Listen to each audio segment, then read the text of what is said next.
All right, Adam, we are 4 days away from the big game happening, as you mentioned, down the street here at Allegiant Stadium. Couple $1 billion put into that big old ship looking thing there on the strip. And so this was, kind of always known, right? If you build it, they will come. And certainly that ended up being the situation. I'm sure there was part of the deal that didn't actually make it public. It was like, all right, we build this, we're going to get a Super Bowl real quick, right? And so ended up that being the case. We are hearing now rumors that several team executives have been talked to and that Las Vegas has been added to that rotation of the staples for the Super Bowl. As you know, we're always going to get it in New Orleans. We're always going to get it over in LA. Well, we're going to get it in Las Vegas as part of the regular rotation as well. And so with that, Adam, I mean, we're looking at a lot of people coming in, a lot of business coming in, a lot of people that are of high net worth coming in to take this in. And,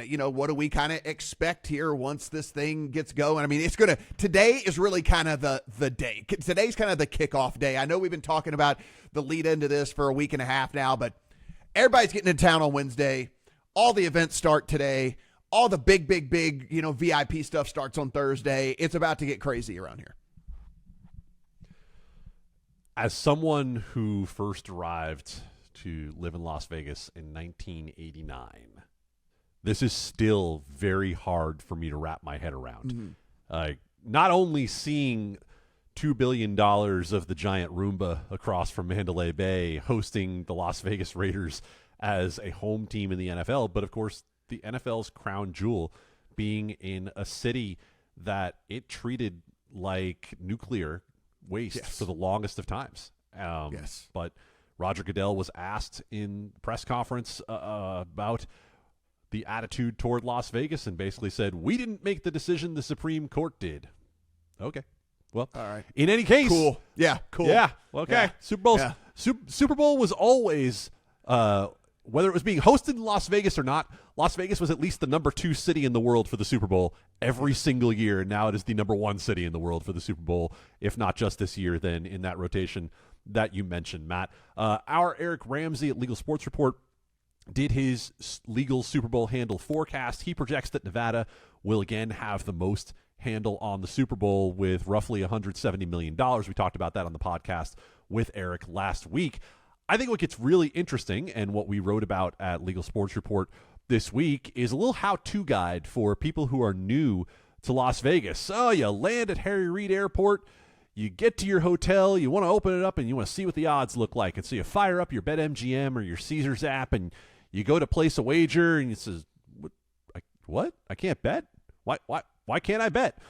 Well, that's because apparently, according to the state of Nevada, even if another state has said that you are good to gamble with BetMGM or Caesars in another place where they have their app, you still have to go to the sportsbook and sign up in person for an account in Nevada so that there is a paper trail on you because of the arcane, ridiculous rules in the state of Nevada. It also means your DraftKings and FanDuel apps are just very pretty, colorful pictures on your phone in which you cannot process any money for the purpose of wagering this week. In our article at Legal Sports Report, Sam McQuillan lays out which sports books you are allowed to use, which sports books you are not allowed to use. Just get used to the idea that if you want to bet on mobile in Las Vegas while you're in the Super Bowl, you will be filling out paperwork at a sports book in order to do so. And Matt, I'm sure we can wrap up the podcast right there because you don't have any opinions on that. Yeah, it's there has to be some sort of touch point, which is just the most asinine thing on the face of the planet. It continues to be a state in which, wants to claim to be the leader when it comes to legalized gambling, and instead they continue to fall further and further and further behind. We know once it is already no longer the sports betting capital of the world, and as we get Texas legalized, if something ever happens in California to go along with some of these other big states, we know Nevada's going to continue to fall further and further and further behind. Yeah, the tentpole events will always draw people here, sure, but overall, it's not going to be a state where you used to have people who would move to Nevada to have access to gambling, to be able to do that for a living, to be able to do that as at least a form of, even if it's just a nice side income. That's not the case anymore. There's no reason to do that. You go to the other states, you have more options, and it's much easier to do. Several more outs, and certainly much easier to not only sign up and fund your account, but withdraw as well. So it's just it's wild to me. It's super, super crazy. I don't think we're getting to a point where it's going to change anytime soon either. So we're going to just continue to be talking about this for years to come. Adam, one of the things I will say, you bring up, as we were talking about, Roger Goodell and all of that, and how, he sitting there talks about Vegas and different things. The one thing that I've never been able to, I understand he makes them billions of dollars, so he's going to keep his job until he doesn't want it anymore or whatever. Till death does he part. But the thing that I don't get what he can't just say, which is not an endorsement of gambling or whatsoever, but he doesn't even acknowledge that the sport has benefited mightily from the fact that people pay attention to the sport outside of just the team that they root for. And you cannot go to the water cooler and have just a general conversation about the NBA or a general conversation about Major League Baseball. You can have one about the home team. Bobby down 2 cubicles down might know about the home team, and you can have a conversation with him about that. You can have a general conversation about the NFL with just about anybody, and they will have at least some sort of opinion on it because they have been locked in because of fantasy sports and because of gambling. And the fact that Roger Goodell can at least say, somewhere along the way, we do realize the importance of fantasy sports and sports gambling for engagement for the product. He's never once said that. That's the thing. We've heard it from other people. We've heard it from other people outside the deal, but the man in charge, the guy at the top, like you said, he goes, well, we didn't do it. It was, There is a reason why your sport is number one. There's a reason why your sport makes the money that it does and gets the television contracts it does. And it's because casual fans care. And the reason casual fans care is because they are invested outside of just their home team. And it's because of fantasy sports, and it's because of gambling. And the fact that there's no acknowledgement whatsoever from him, just every time he says, like he said in that press conference, it just makes my blood boil. I can't tell if you can tell or not. No, I rarely can. So you want to know how much this has permeated the national consciousness. You just reminded me of a dream I had literally last night. And that dream that I had last night, you'll actually enjoy this quite a bit because of the team that I'm going to reference. I had a dream last night that I was in some sort of bar, somewhere, sports bar type atmosphere, and I was putting on a pair of New Orleans Saints branded socks. Okay. Why was I putting on Saints socks? Great question. Yeah. I'll leave that for my therapist. But a guy sitting right next to me saw the socks and was all excited to show me his own New Orleans Saints socks because that's what the NFL is, right? You can find somebody just about anywhere that you can talk to about this.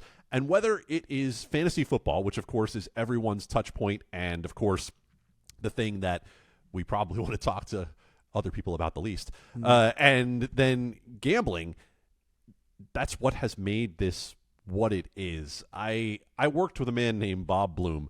You've heard this story before. A lot of people haven't.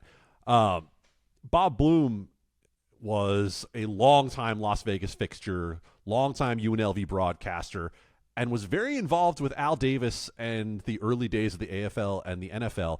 He knew Pete Rozelle before Pete Rozelle was commissioner of the NFL, and actually, in his telling of the story, had a role in him getting that job.